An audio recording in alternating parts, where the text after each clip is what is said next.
Hello and a warm welcome to the CNBC Africa Special, coming to you live from the city of Cape Town. I'm Gugulethu Cele.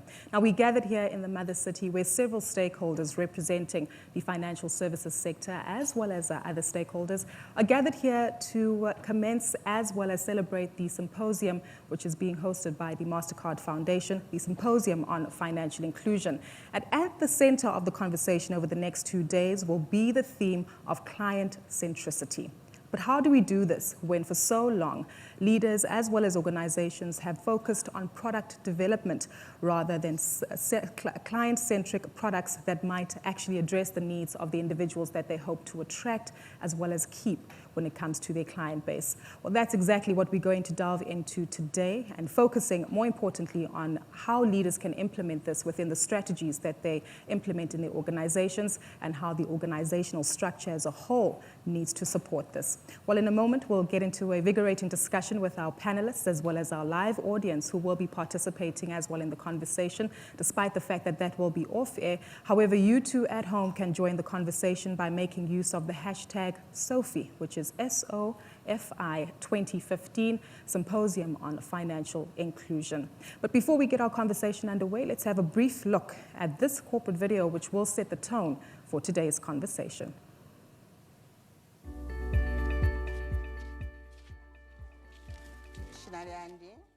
Catherine Wembia.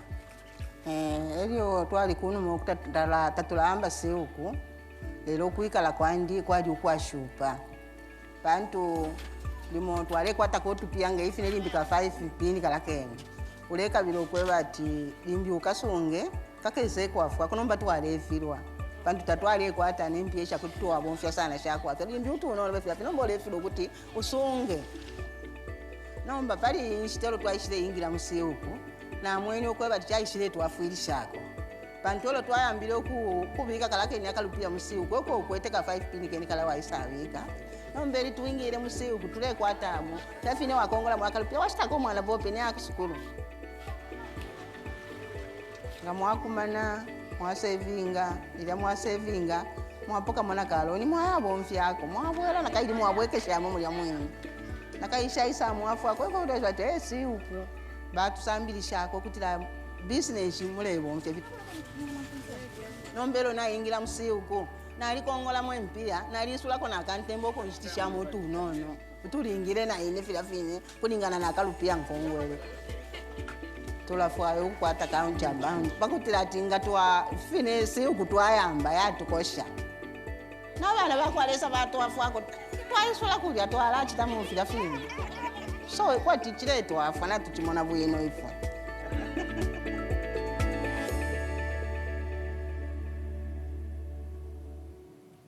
Well, that's exactly why we gathered here today, to ensure that individuals like the lady that you saw on the video have their lives touched as well as impacted by the benefits of being included in financial activity. And I don't think there's an even better face to represent that, given the fact that she's a woman, she's a mother, and one who is cultivating as well as leading the inclusion of her family in financial activity, as well as overall economic development on the African continent. But before we get into our conversation, allow me to introduce our panelists who will be sharing their views and insights as to how they as leaders have to ensure that client-centric approaches are employed within their organizations and how they're getting this right within the different jurisdictions within which they operate in.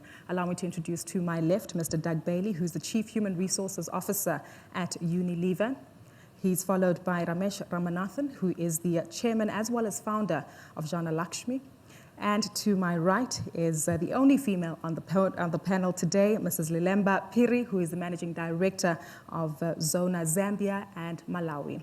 But before we get into our conversation with our respective panelists, let's get a brief overview as well as get a case study from Mr. Douglas Bailey, who will take to the podium in a moment. Thanks,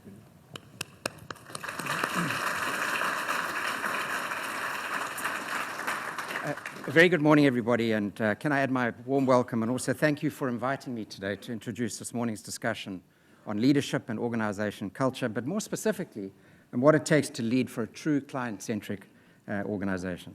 I think as many of you know, the company I work for, Unilever, operates in the consumer goods space. We're about 50 billion euros in size, We operate in 180 countries. We employ about 170,000 people around the world. We operate in personal care, home care, food and refreshment space.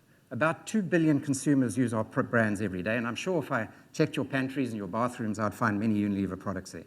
So the perspective I'm going to share with you today in the next 10 minutes very much comes from that. I'm going to start off and just show you a slide, and many of you may be intrigued by the slide that I'm going to put up shortly that just shows one of our consumers, Pumza, and her family. Pumza is a sheep intestine seller, and she supports herself and 4 children as a street food vendor. She also has a small government child support grant. Her average monthly income is $120, and on slow days, she doesn't earn enough cash to buy fresh stock for the next day. I really would have liked to invite Pumza here today and her family to sit on the stage with us and be with us for the next 2 days, as she's our client. And in truly client-centric organizations, she's always sitting in the room with us. She should be our constant source of inspiration, but more importantly, the voice on which we base all our actions. Now, in the world in which Pumza lives and our leaders need to lead is an incredibly challenging one. And in the organization I work for, Unilever, we describe this world that we live in as a VUCA world, volatile, uncertain, very complicated, very ambiguous, and one that we now label as the new normal. I have to say to you, I think it's going to continue to operate like that. In fact, we often joke that if normality returned and we had stable economies, stable currencies, predictable growth, many of our leaders probably wouldn't know how to manage it. Change is happening at an ever-increasing pace, and many believe change will never again be slowed as it is today. And that's the world that Pumza looks to make a living and give her family a much brighter future. Pumza and her family, and also all our leaders, and I'm going to talk about leadership traits in a minute, are also going to have to contend with 4 really big trends that are going to influence the world in which they're going to live in. The first is that the world is going to move to the east and the south. There'll be another 1 billion people on the planet probably within the next decade. Most of it, all of them, will be in the east and south. Africa will have more than its fair share of that, with almost 40% of the world's children under 18 living in Africa by 2050, and around 75 children under the age of 15 being supported by 100 adults that are working.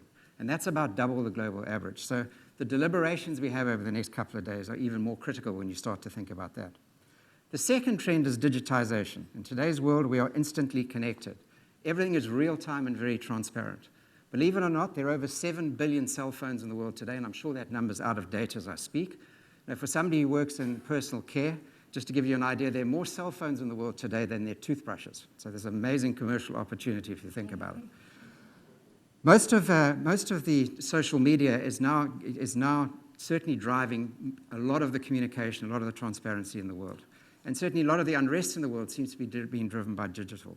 President Mubarak in Egypt, who was in power for 29 years, was overthrown in just 19 days. Facebook was used to understand the process, Twitter to communicate, and YouTube to actually show the world what was going on. Our consumers like Pumza have incredible access now and instant transparency. Just as we've heard from the previous presentations from Ken, smallholder farmers can instantly access market prices now, really understand their true value chains, and actually challenge what's actually taking place between their production and by the time it gets to the end user. So today, technology provides us with a real chance of finding solutions and giving our clients the opportunity to live more sustainably. But in order to do that, we really have to truly understand them. The third trend is the age of abundance is nearly finished. We currently are consuming at a rate of 1.5 planets.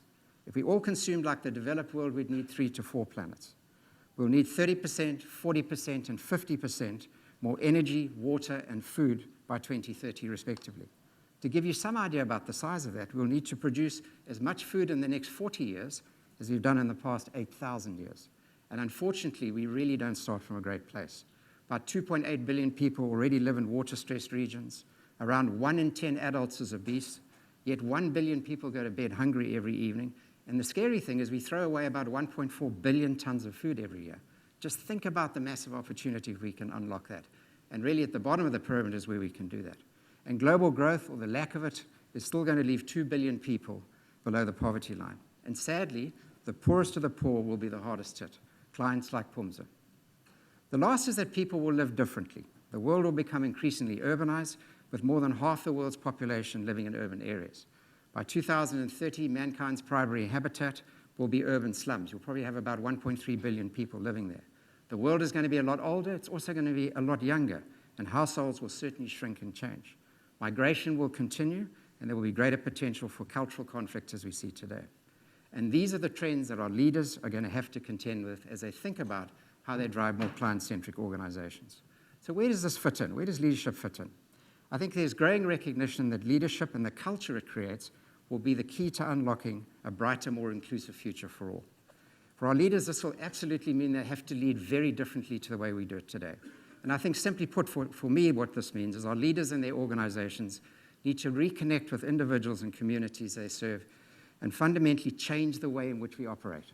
They have to become part of the solution, and to do so, they need to become consumer and client-centric in all they do. And hence my desire to have Phumza be with us for the next 2 days and preside over our proceedings. Defining what it'll take is not going to be easy, but I'm going to call out 6 characteristics and capabilities that we at Unilever have been working on for a while that we think is going to be really appropriate to build client-centric organizations to survive and to really succeed in the VUCA world I've described. The first is leaders and organizations will need to have at their foundation values and purpose. Never has the world more than now needed values and purpose-driven leaders. Leaders who are very, very comfortable with the very transparent world they live in and more challenge themselves to be principle-based leaders who continually ask themselves, not can I do this, but should I do this? And if you're truly client-centric, you will always be thinking of Phumza and asking yourself that question. Africa is no exception, and this has to be the foundation from which everything in leadership is anchored. I think they'll also have to be truly purpose-driven. I describe the organization I work for, Unilever, as a truly purpose-driven organization.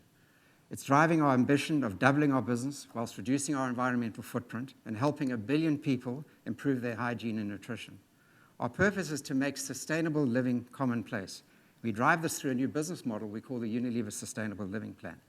We describe our purpose, and I'm going to read it to you, as we work to create a brighter future every day with brands and services that help people feel good, look good, get more out of life. We go on to say, and this is the important part, we put consumers first, then customers, employees, suppliers, and communities, and in this way we reward our shareholders.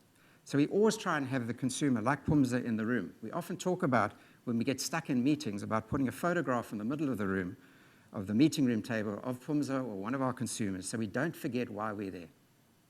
The second attribute our leaders will need is to be really authentic. In order to be trusted, you will need to be authentic.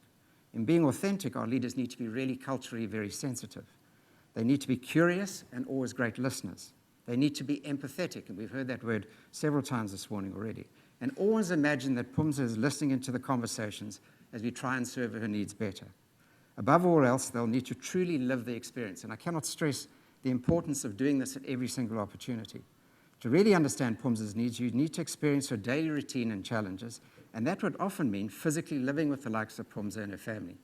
And if you and your organization are not authentic, I can assure you Phumza's not going to trust you, and she's certainly not going to let you in to understand her needs. The third area is adaptability.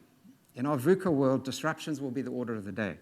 Phumza's life, if you think about it, is full of disruptions, and leaders and organizations will need to be very comfortable with disruptions. Leaders and organizations will need to learn from it and be comfortable with experimentation.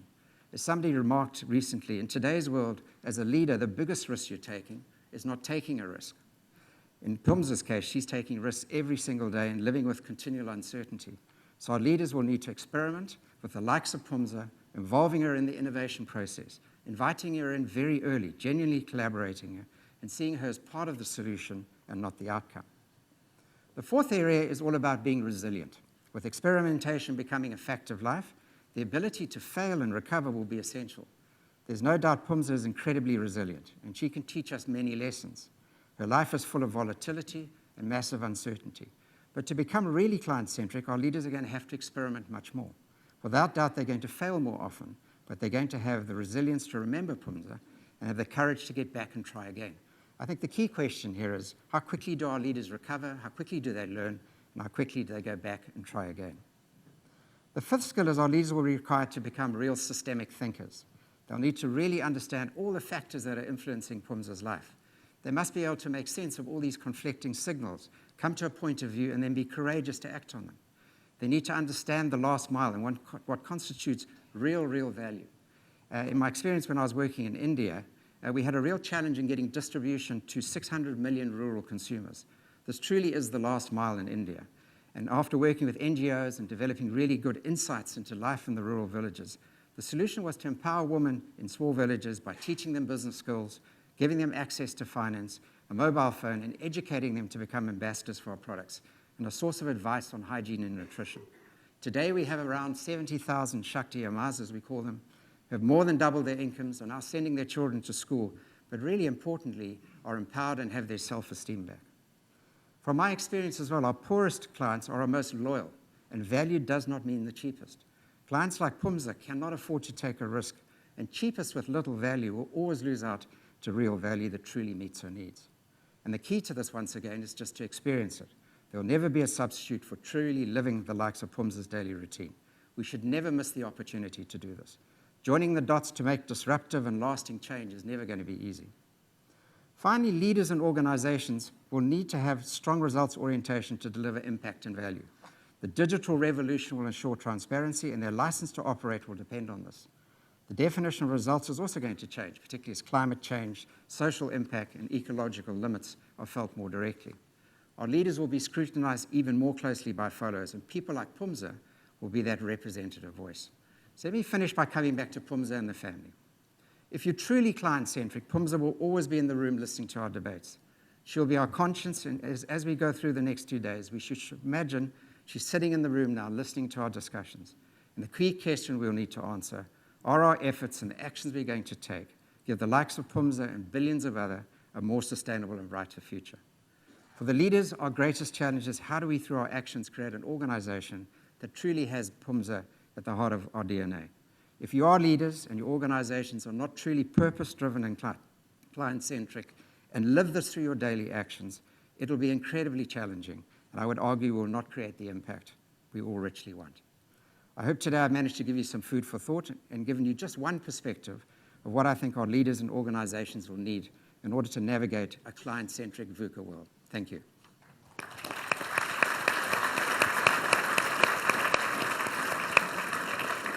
Thank you so much, Doug, for that powerful presentation. And I think it's certainly something that we also need to maintain with regard to our conversation over the next hour, keeping Pumza in the room. But for everyone else, including our panelists here in the room, we probably have something more fortunate than what Pumza has, which is the opportunity to often voice our thoughts and concerns when we do experience bad customer service. So very quickly, just by show of hands, how many of you in the room have been impacted by bad client service? Right? I see a lot of hands up, and many of us have responded yes to that. In so doing, how many of you have communicated the fact that you'd like to speak to the manager or the senior representative of the individual who might have treated you badly? I probably see the same amount of hands in the room being indicated together with our panelists. And maybe that brings us to a poignant part here. If Pumza could come back to our conversation today and actually say to us, Ramesh, I don't think I like your idea that you would like to implement for myself or even the ecosystem with which I operate in. Coming back to this example with regard to bad client service as well as the voice of consumers, are we as leaders at times forgetting that they speak, and are we listening? I think that, well, first of all, before I begin, I want to say thank you to the MasterCard Symposium for putting this together and for inviting me, coming from India via America to the third continent of Africa and to Cape Town for the first time. It's been a wonderful visit. I think the positive about those of us who work in financial inclusion is that the work that we do has a direct impact on customers like Pumza. And of course, we can get this wrong many times. We can lose sight of the fact that their lives matter because we get into the inside-out view of building our institutions. But by and large, I think the larger purpose that Doug referred to is something that guides most of us. And when we do get it wrong, if we have the ability and the antenna to listen to people whom we are serving, I think we have the ability to as well to respond. And at the heart of it is the point that Doug talked about, the 6 attributes, if I heard you correctly, Doug, which is it's about leadership. Fundamentally, I don't think anybody will disagree that we need to build customer-centric organizations. It's motherhood and apple pie. I think we all begin to build organizations like that, and then we get lost in building the organizations, in putting the infrastructure and the plumbing and the institutional mechanisms that we need to do on a day-to-day basis.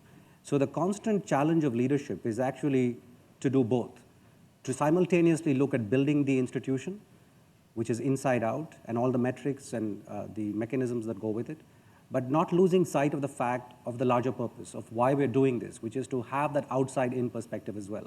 And it's not easy to do. And part of leadership is about ensuring that we do justice to that outside-in perspective as well. And it'll take all kinds of attributes of leadership. Doug referred to a very comprehensive set. I think many of us would do well on some of them. Few of us would do well on all of them. But that's what it would take, a relentless level of leadership which can play multiple roles depending on where individual organizations are. And all organizations' journey to being customer-centric is path-dependent. A Unilever has very different forces at its disposal compared to, let's say, an institution like us, which is barely 10 years old. I'm hearing two common themes here, being purpose together with leadership. Lilemba, I'd like to gauge your views on this. Which comes first? I think the mission has to come first. As Ramesh has said, when you're in financial inclusion, with our missions being really strong and really client-driven most of the time, it's easy to take it for granted and just think, like, for Zona, our mission is to help communities thrive. So you might be feeling like by providing the service, we're already doing a lot. We're starting to include the people who were not really included before, and starting to forget that even within those groups, there are unique needs that each of those client bases need. And it's easy to take it for granted, and it takes a concerted effort for leaders to remain with the heart of the customer at heart. And it's important to be in the field as much as possible so that you are feeling, breathing, and sleeping the customer at all times. I really loved having the picture of Pumza up, because that should be a constant reminder for us. Whether we're making strategic decisions, we're talking about product design, we're thinking about our processes, how is that beneficial for our customer, and how is that helping us then give a differentiated customer experience for all our groups. Before we go further into unpacking the different elements that leaders and organizations need to consider, the both of you have organizations which you lead in large jurisdictions. How do you both go about making sure that you speak and you listen and you're interacting to that client, especially given the agents that you have with Zona? How do you go about doing that? Because you're based in Zambia, South Africa, Malawi, and looking to expand even further to Mozambique and Ghana. How do you tap in to listen to what each individual, each Pumza in those jurisdictions is actually saying? We use different methods. First of all, we have regional centers. These are learning centers, purposely named learning centers because it's very much about us learning about what our customer needs at all times, and it's also a place for them to access us. So if they have a complaint, or even if they want to get better at using our product, they can come to these learning centers. These have made a big difference because we have people in the field all the time in the front line, making sure that our values are being translated in the field and that any complaint can be heard back. We use social media, but with the client base that we're supporting, not everybody will be on social media. And so it's just a way to extend the ways in which we can get the feedback back continuously. Yeah. We also make use of our data because within our platform, we collect a lot of information. So for example, we have the basic demographic data of a lot of our agents and tellers. But within there, we're able to see if an agent, for example, is not performing within what we expect them to be performing in which way we can then get involved and find out, is it a training issue that you might be having? Is it the fact that you're not managing your outlet well? How can we support you? And we're constantly in touch. It's been said before that we're a very high-touch business, that we're very much in touch with our clients. But I feel this is the only way that you can really have success in the markets that we're in, by making sure that you're getting to each and every one of their needs. Yeah. I'm going to put you on the spot and ask you, when last were you out on the ground with an agent? On Thursday last week. Ah, okay. Ramesh, you might have to outdo that one. For anybody who's led organizations, especially in financial inclusion, I think every one of us will tell you the greatest wisdom and the greatest energy comes from being out on the street. Yeah. I keep telling colleagues, there's no knowledge inside our conference rooms. All the truth is out there on the streets. We just need to get out there and keep listening to clients. And every one of us who built institutions focused on financial inclusion knows that truth. And we know that we started what we did because of those clients that we want to serve. The question is to keep reminding ourselves. And the idea of what that Doug laid out, which is to kind of have a metaphor of that, as in Pumza or whatever, to bring it out and make it real for us on a day-to-day basis. I think those are useful tools to use. You asked about the size of the institutions and the markets that we serve, and I was listening to this extraordinary opening session of Cellulant and the amazing work that they've done. But I couldn't help thinking that they talked about the gigantic size of the Nigerian market. I come from India. And so I said, he said Nigeria is like the China of Africa. India is 7 Nigerias. And every one of the problems they talked about is visible in India, and even more so because it's galloping away. And specifically, our institution focuses more on the urban side, and Doug alluded to the fact that we are living in an urbanized world. So let me just give you a few data points. India had 375 million people living in our cities and towns in 2011. That number will double by 2041, double, which means in the next 25 years, we will have 750 million people living in about 10,000 cities and towns. This is a tsunami of urbanization. This is bigger than what China saw, because China has a Houkou system, which has controlled urbanization, where they can give you certificates which access social security benefits. India is a bazaar. By the time this session ends, 100,000 people would have moved into some towns and cities in the country. And it is not pretty.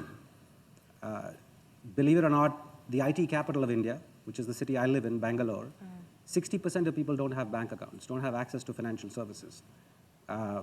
India has 65 million enterprises.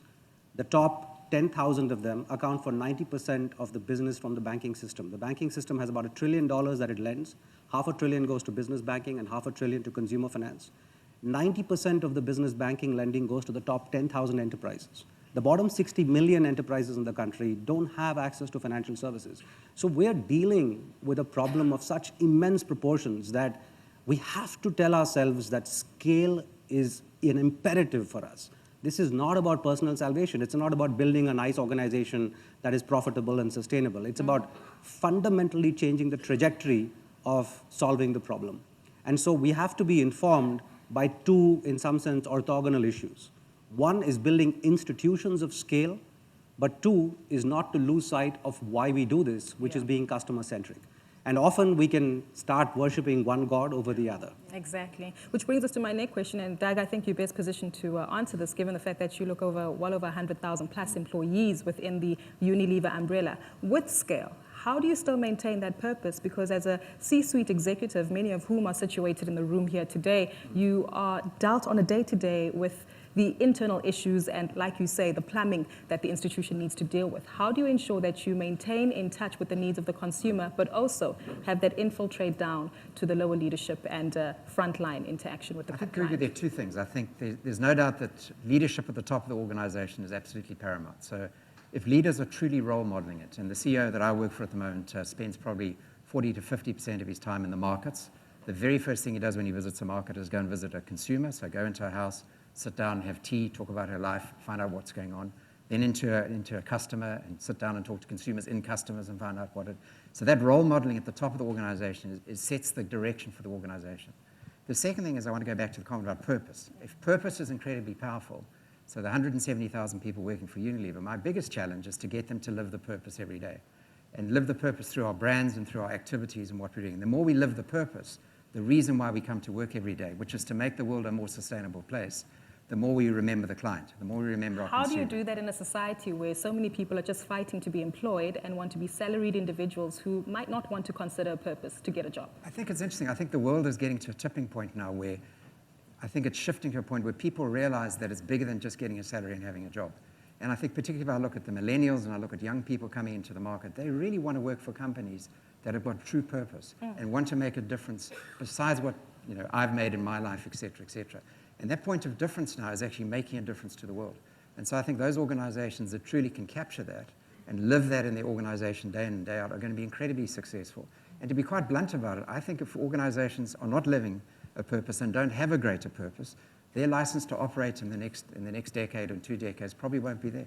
Where does that purpose start, Doug? You mentioned that it needs to be illustrated by the leader, but what if tomorrow we change chief executives, we change individuals who are at the helm, and they might not care too much about the purpose? Yeah, so we're a 100-year-old organization, and so if we go back to our forefathers, Lord Lieber, who started our business, he was a visionary of his time. This was in the 1890s. He invented the first packaged soap, Sunlight, and then Lifebuoy, and his aim was to give women a better life, basically, to be able to improve the hygiene of everybody.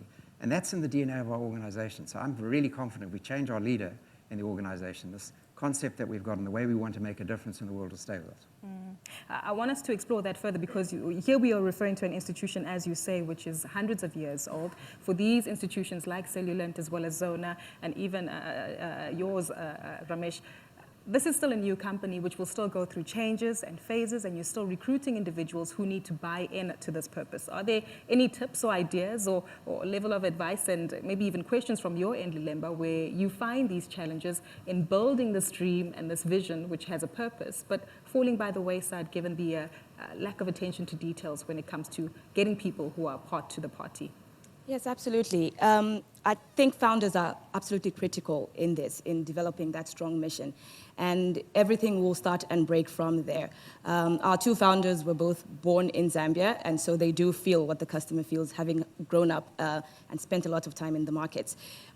But when you start to grow as an organization, sometimes you start to focus on, we need the technical skills, and ignore more the softer sides, and you start to feel the pain because you find that you've hired people that are not intrinsically connected to the mission. What do you do in that case? Do you let them go? You re-engineer your recruitment processes. And within our process, one critical thing that we look for is a culture fit, even above technical expertise, because technical expertise can even be taught. But a culture fit is very difficult to get right if you don't have it right already when you're coming in.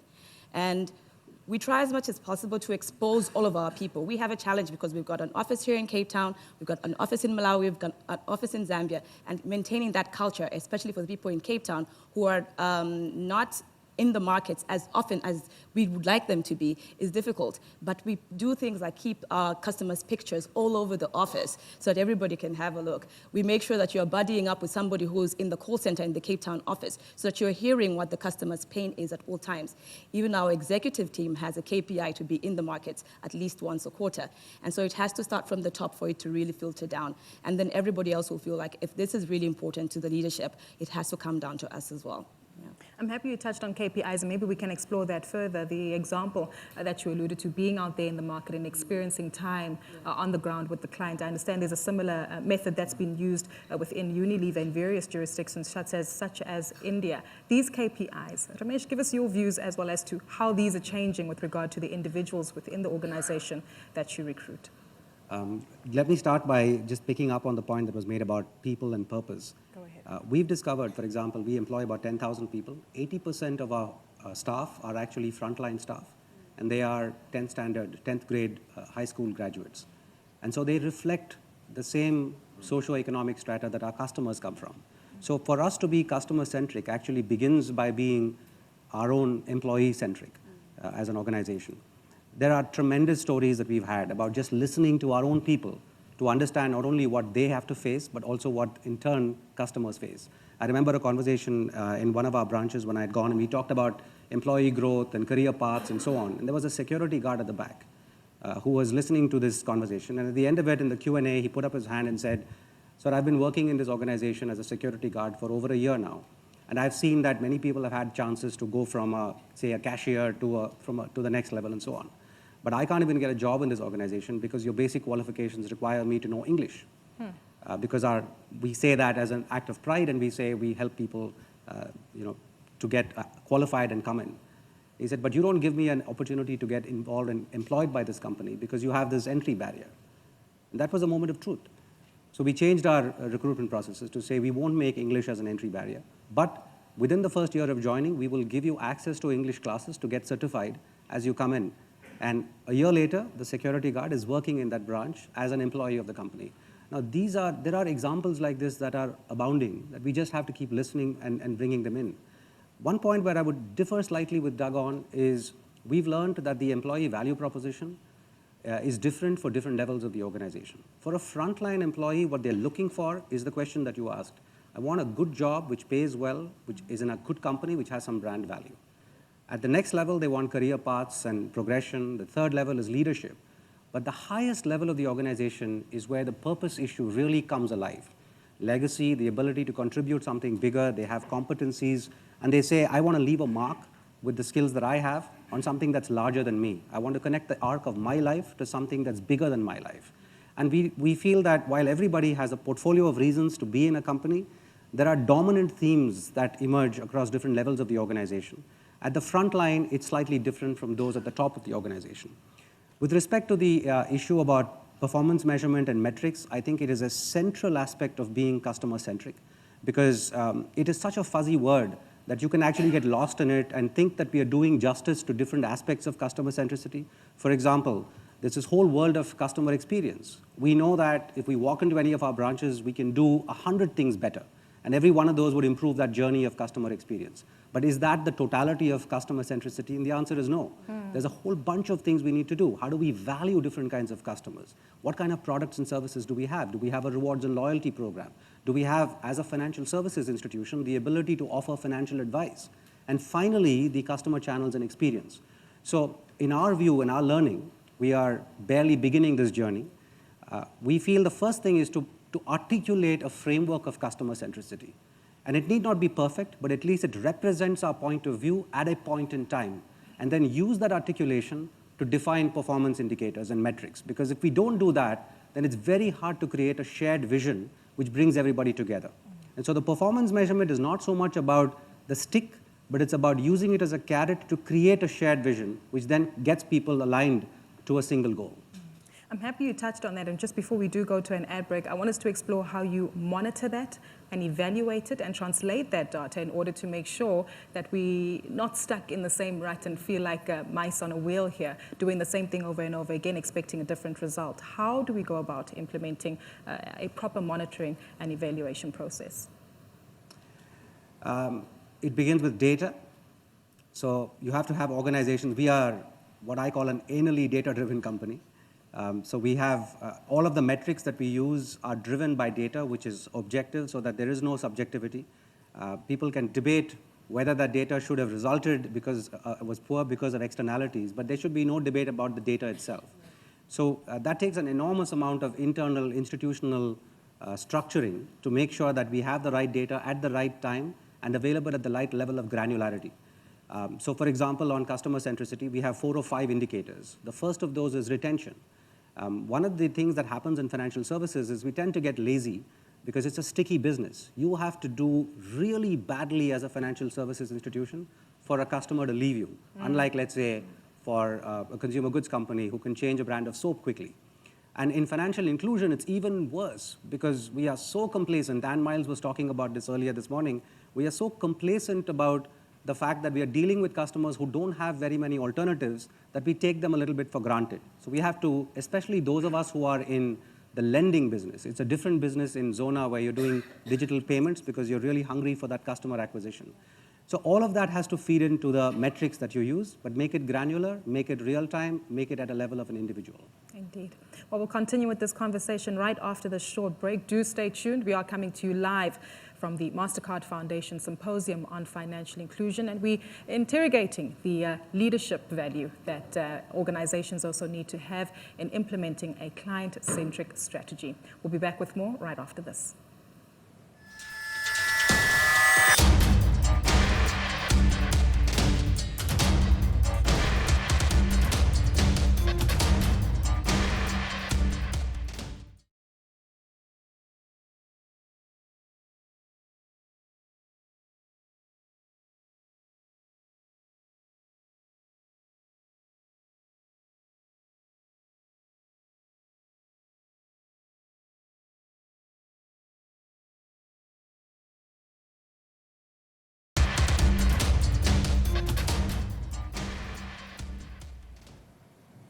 Welcome back. We're still coming to you live from Cape Town at the MasterCard Foundation Symposium on Financial Inclusion.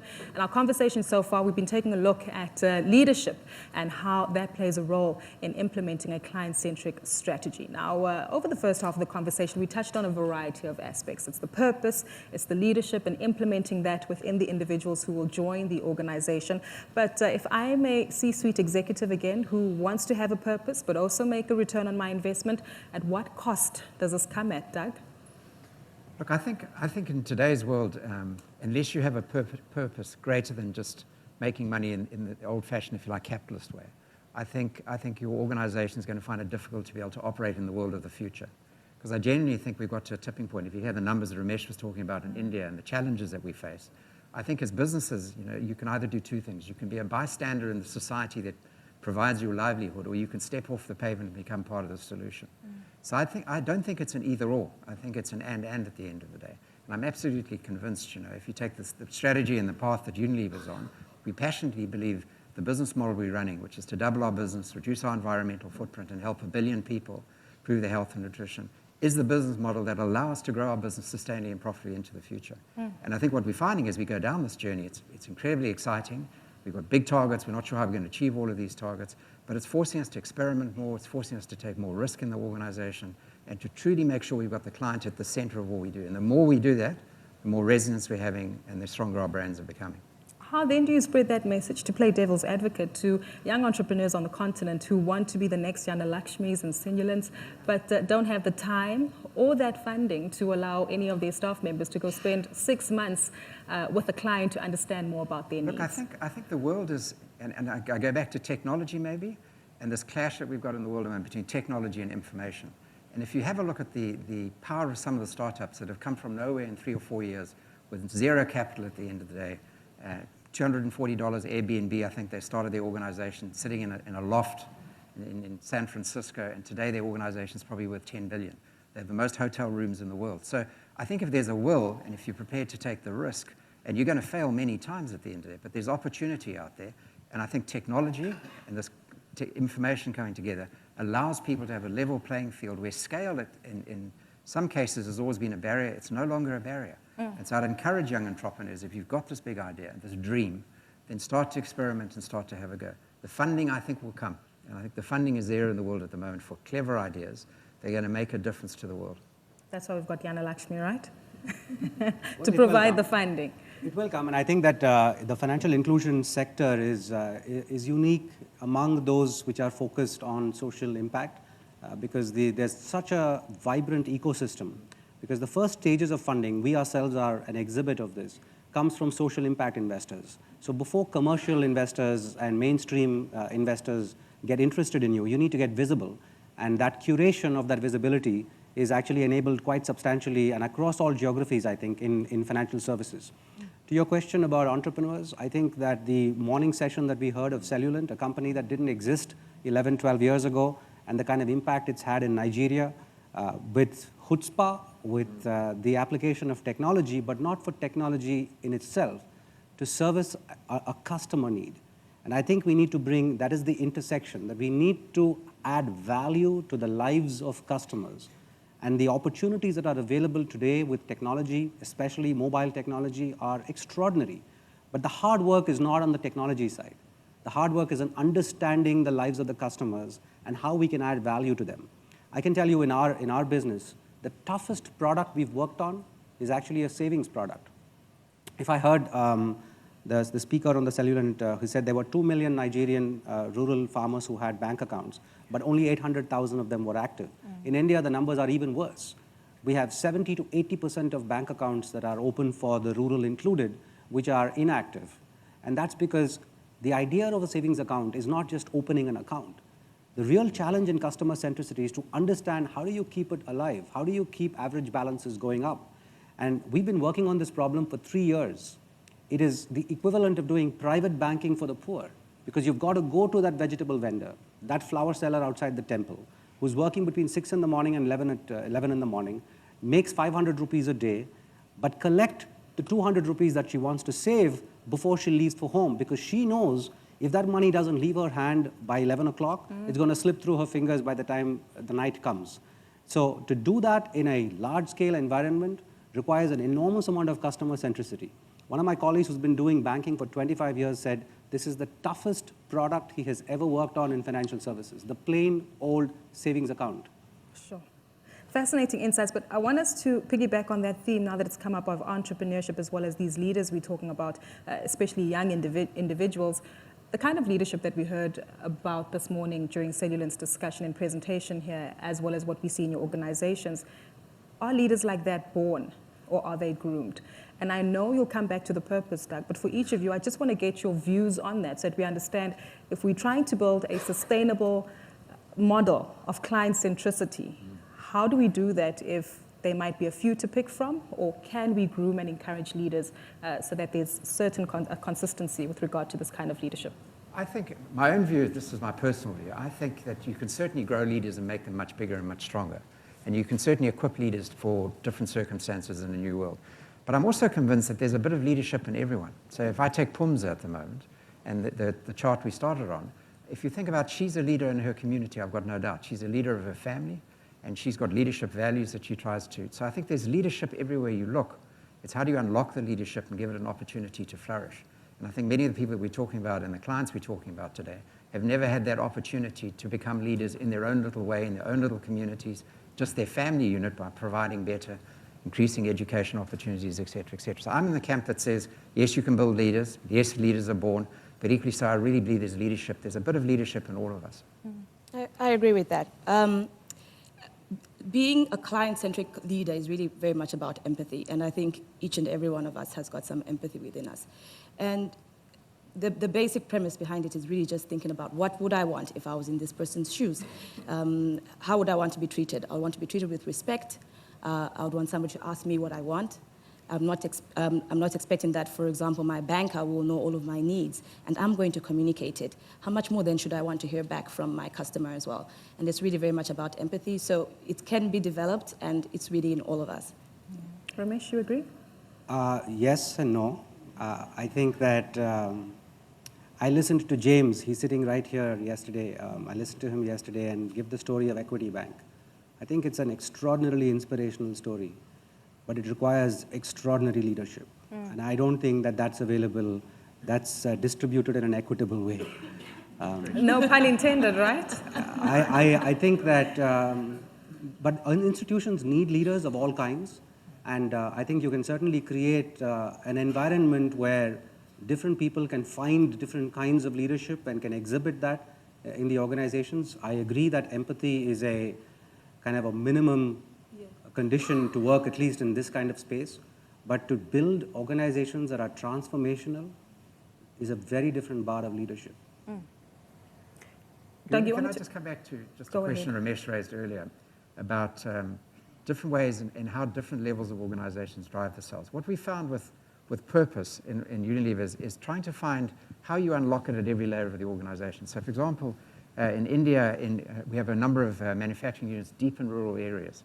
And so what they've managed to do is they've taken the Unilever Sustainable Living Plan and they've found elements of it and then taken it back into their communities.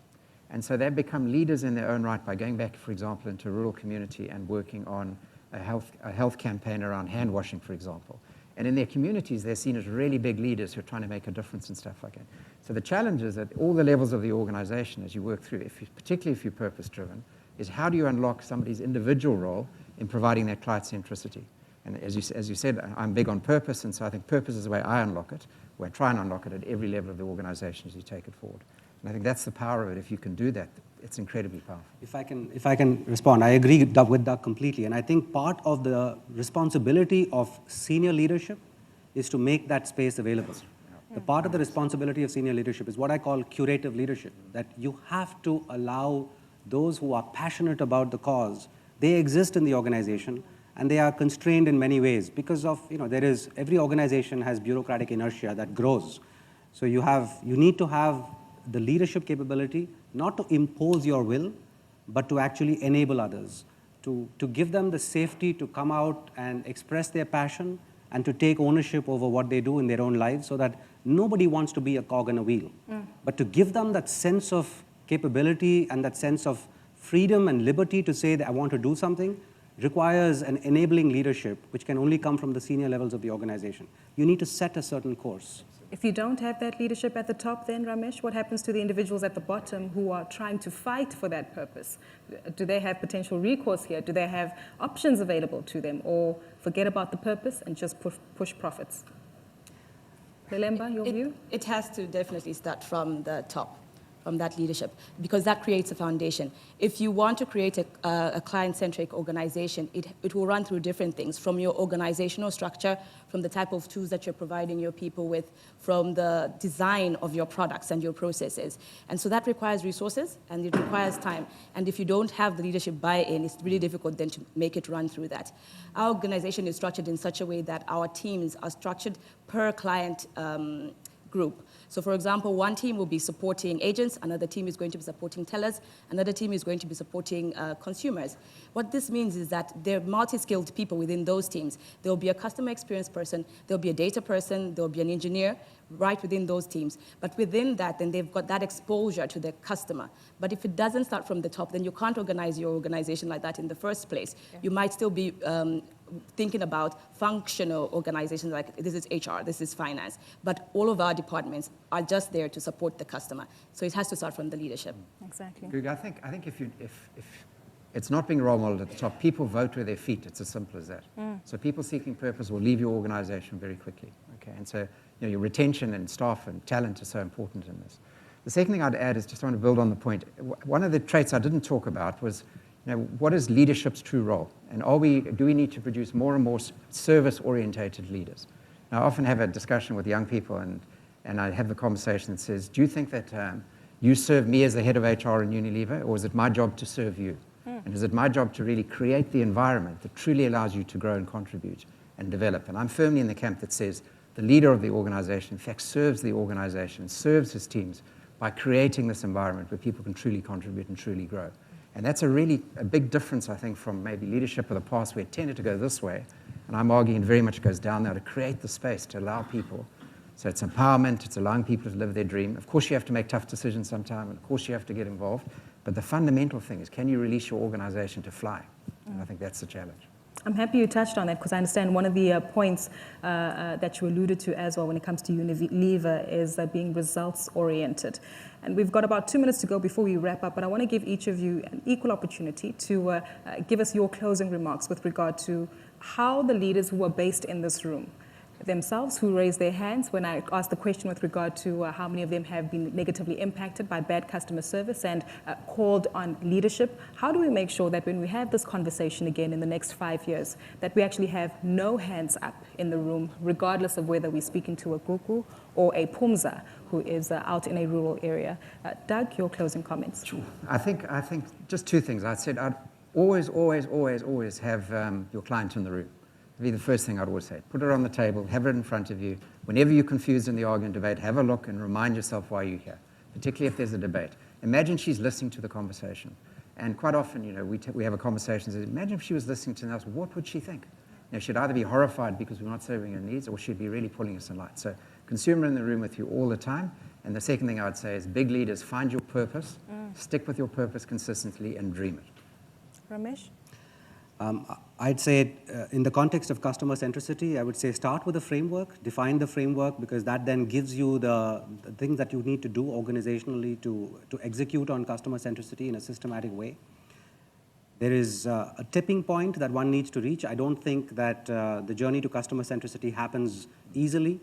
You need to cross a large chasm, and for the duration of that chasm, you don't get to see a lot of visible results. So it's almost like escape velocity.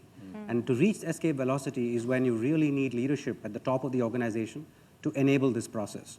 And that leadership needs to have multiple attributes. Doug referred to many of them at the beginning when he gave his opening remarks. Empathy, I think, is a very important one of them.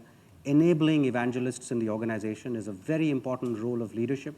Being able to be authentic, and which means including the admission of mistakes and things that didn't go right. And finally, I would say a sense of urgent patience.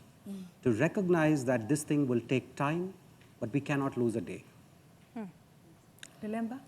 I think it's critical to create the vision for what your customer-centric organization will look like and to consistently communicate it with your people. As leaders, it's critical to lead by example, so being in the front line as much as you could be and bringing back those stories to everybody and creating the business case for why it's important for the organization to reorganize itself around the customer needs. So vision is critical and a constant communication of it and leading by example. Mm-hmm. Yeah.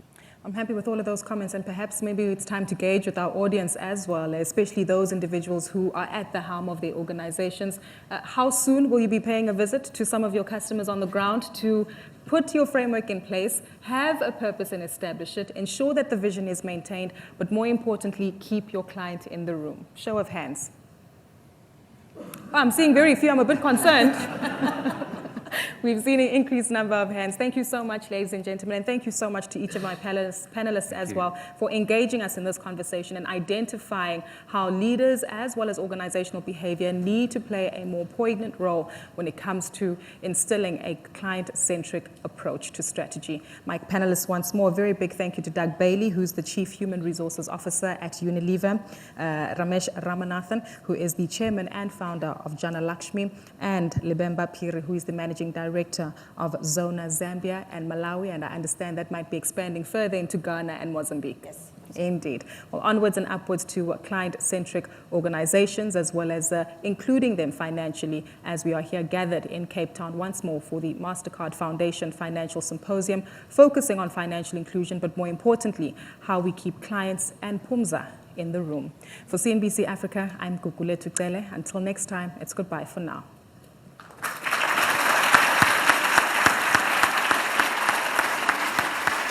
Well done.